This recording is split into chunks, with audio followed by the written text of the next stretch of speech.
Welcome back to the channel, everybody. One of my subscribers sent me a city council meeting that took place in Horry County, South Carolina. And a woman and half the town showed up to speak about the corruption and a cover-up that involved her brother, Scott Spivey. This reminds me a lot of the Karen Reed case. And they are getting progress because it looks like the South Carolina Law Enforcement Division has opened an investigation. But apparently, the man who killed Scott Spivey, his name is Boyd. He has friends with law enforcement, and they covered this up. Let's watch a news clip of this to give you guys a better idea of what's going on. And then we're going to watch her speak at the city council meeting, and the whole town, half the town, showed up on her behalf. So there's definitely something going on there if that many people showed up in support. Let's watch it. A fatal road rage incident involving 33-year-old Scott Spivey is under renewed scrutiny after an audio recording came to light. In September 2023, Scott left a bar and was driving home when he came within inches of another car, allegedly then waving a gun. That car was driven by Weldon Boyd. Boyd swerved off the road into the median or into a ditch. Then he got back onto the road and chased Spivey. According to Weldon, Spivey was waving his pistol. So he dialed 911 and said, quote, "Hey, I got a guy pointing a gun at me driving. We're armed as well. He keeps throwing it in our faces. I don't like he's about to shoot us. If he keeps this up, I'm going to shoot him." After a 9-mile chase, Spivey eventually pulls over, got out of his truck holding a gun, telling Boyd, screaming, to stop following him. That's not self-defense if you chase somebody for 9 miles and then shoot them. Boyd fired, Spivey jumped to his truck, Spivey fired, Spivey was hit and killed. Boyd claimed self-defense and did not face charges. Police did not call the Spivey family that night. But the Spivey family never stopped seeking the full story. And now new recordings show Boyd talking to Deputy Chief Brandon Strickland after the shooting. Through it last night talking and everything. I was in the shadows last night. I weren't there, but I was in the shadows. But I'm going to tell you, I told Jada last night, and I talked to Daniel. I said, this is one of the hardest things I think I've ever dealt with, having a friend of mine involved in something like that, and I can't be there for him. And then, perhaps, the most questionable line. I don't know if you saw him or not. Yeah, we spoke.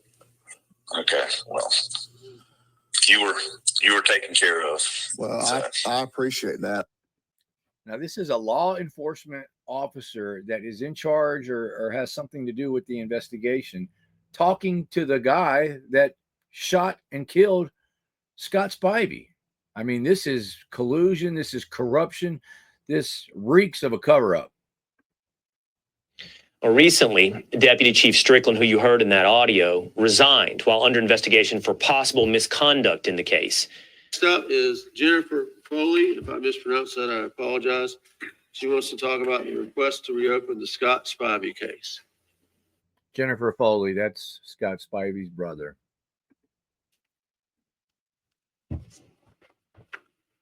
Good evening. Before I begin, can I ask, if you don't mind, everyone that is here for Scott tonight, if you allow them to stand up, just see the support. Would you mind that before I get believe started? we see him there, but that will be fine with us. I don't think anybody would object. That is powerful. I'm so glad she told everybody to stand up just so you can visualize the support and the outrage that this town has with this police department.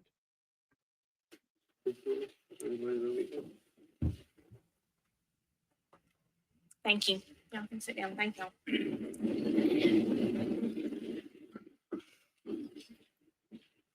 Okay. Yes, ma'am. Good evening, ladies and gentlemen of the council. I want to thank you and the people of Horry County for this opportunity to speak. Tonight, my family and I stand before you to advocate for your insistence of justice, not simply for justice for my brother, Scott Ryan Spivey, and not just for my family, but for the community.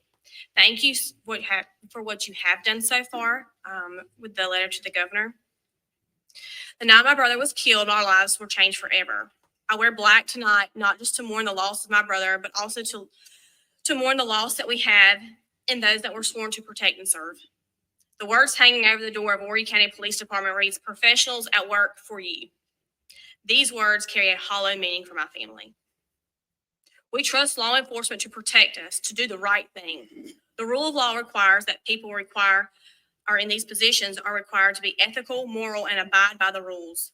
But the truth in Scott's case never had a chance from the beginning. Its outcome was determined before the real investigation ever got started. All we ever asked for was a fair, true, and just investigation.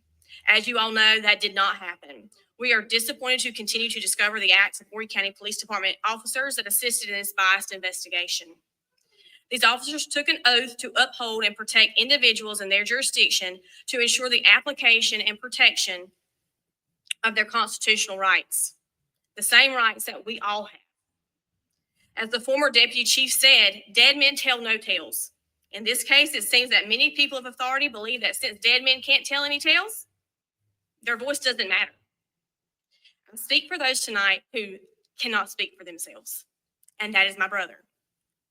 Imagine meeting with these people that are entrusted to protect your life and your family, and when you start to ask simple questions, you are immediately dismissed with indignation. We repeatedly asked about the relationships of Horry County Police Department and the shooters, and we were dismissed every single time. We were lied to by investigators, and the prosecutor told us that they looked. They didn't. How could they have looked and ignored all the evidence that has brought us here tonight? We were lied to, and we were told that there was no evidence to warrant prosecution. Our family was never notified of Scott's death. Now, I also ask you to imagine being told later the indignity that was done to my brother's body when he was towed in his vehicle. Scott was left in his truck in 77-degree heat for 6 hours, sealed up and towed across county to have his body drug out on the ground, stripped, and photographed in the impound lot. To have the county only try to justify this to claim that there was a threat of inclement weather. Ask yourselves, would you want your loved one done that way? The county owns tents. They own the lighting. There was no reason for this to have happened. Now imagine hearing the secret recording conversations of an officer telling the shooter what was done to help him. What else was done? There are 2 hours of body cam footage missing from the scene that night. They were told to turn their body cams off. And so all of these decisions to tow my brother in his truck, and that were executed, are missing. No one is taking accountability for them. They refuse even now. The tow sheets that have my brother's name on them, it says victim/truck, no one signed them. Scott was towed to preserve evidence. Detective Alan Jones had to come back to my brother's truck 3 times to get more evidence out of his truck. 3 times. And those pieces of evidence are not indicated in the police report, the 300 pages of the police report I have. Many questions have been raised surrounding the evidence that weren't taken from the beginning. Evidence that is known by detectives to be present that were on electronic devices that were in the truck. They were not seized because our family was told that they had no probable cause because no crime had been committed. There's a dash cam in the truck of the individual that shot my brother. That dash cam has a video on it. That is in their recordings, and that is in text messages. And that recording of my brother's last minutes on this earth sat in that truck for 4 days on the Horry County Police Department's impound lot. That is unacceptable.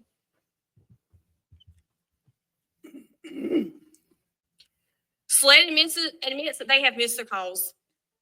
They dismissed it. The prosecutor will not admit, the AG's prosecutor will not admit that she did not listen to them either.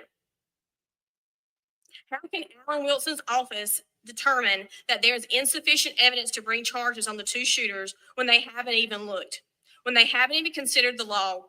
The AG told my family that nothing mattered prior to the incident that happened on Camp Swamp Road. It did not matter that Boyd and Williams chased my brother at speeds at close to or over 100 miles per hour for 9 miles. How can they not consider that when you clearly hear the shooters say they have their guns drawn too? Right from the beginning, In Boyd's own admission in his tape to his mother, between me and you, Mama, yes, Scott knew he was being followed. He just ran me off the road, and I was like, F that guy, and I chased him. I was on his ass, and his truck couldn't outrun mine, and Scott knew it. Scott was terrified. Those are his words. Imagine being chased down and somebody telling you that this is a stand your ground case. No reasonable person can say that those shooters were without fault on bringing on this difficulty. Our family has been told that all evidence was clearly and thoroughly examined to reach the AG's decision. You know it wasn't, or we wouldn't have been given, y'all wouldn't have written a letter to the governor. And thank you for that. I really do appreciate that.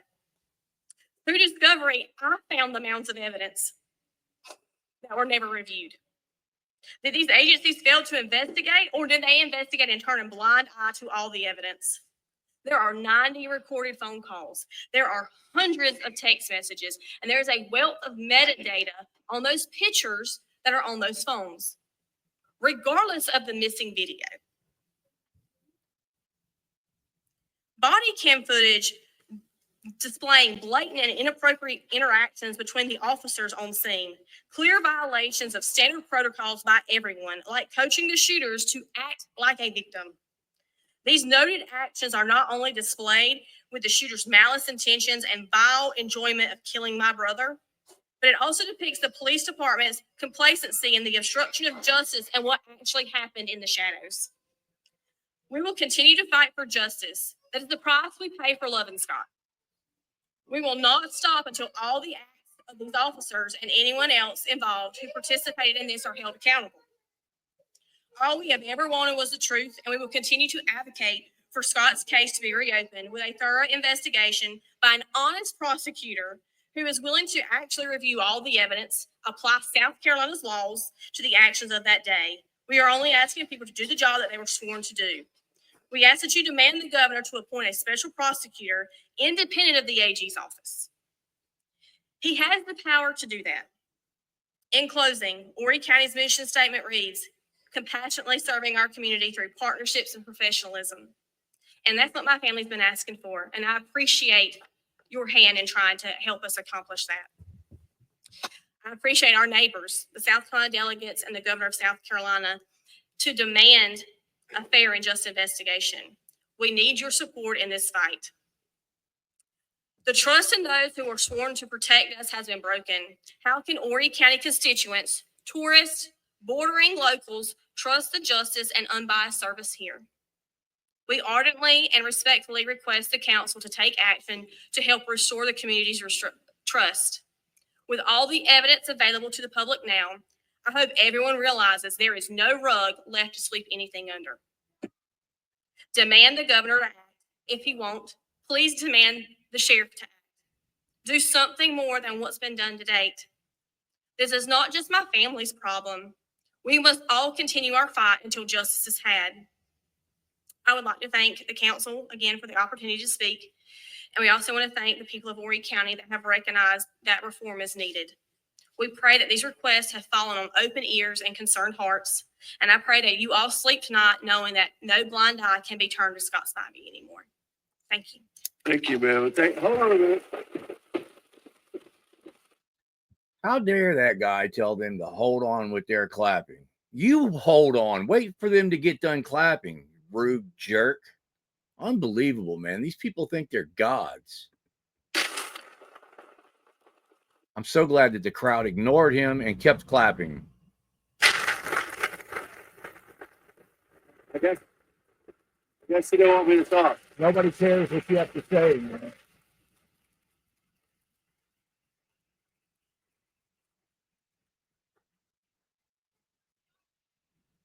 Nobody cares what he has to say. Let the people finish clapping and expressing themselves. Y'all, that lady did an amazing job on that public comment. I'm speaking for her brother. I'm going to put all the links in the description if anybody wants to redress your grievances and express yourself. And make sure you share, like, and subscribe this video everywhere. What I was trying to say was, thank you for coming out. Thank you for speaking with us. We understand your situation. We've tried to help. The police have tried to help. Mr. Administrator, if you had still been there, I would have asked him to hand you a copy of this letter that the delegation is now doing the same thing that we've done. And we'll see what happens from there. Okay? All right. Mr. Hardy? Thank you, Mr. Chairman. I would like to also thank y'all for coming out. I don't know what the Attorney General needs. I don't know if he needs you to get on your knees and beg him, hug his neck or whatever, but I would, in my opinion, if the Attorney General doesn't give you an answer or some direction, I'd highly advise him not to politic in Ouray County. Thank you.